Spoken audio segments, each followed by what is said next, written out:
Chào anh em, giới thiệu với anh em máy hàn Panasonic KR2 500. Máy hàng Nhật xuất khẩu nhá. Cái này rất là bền.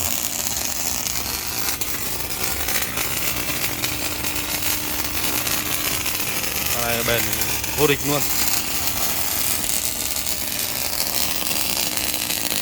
Hàn siêu êm.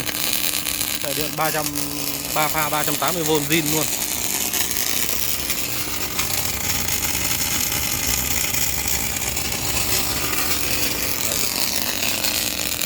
Anh em nghe đấy, tiếng hàn rất là ngon.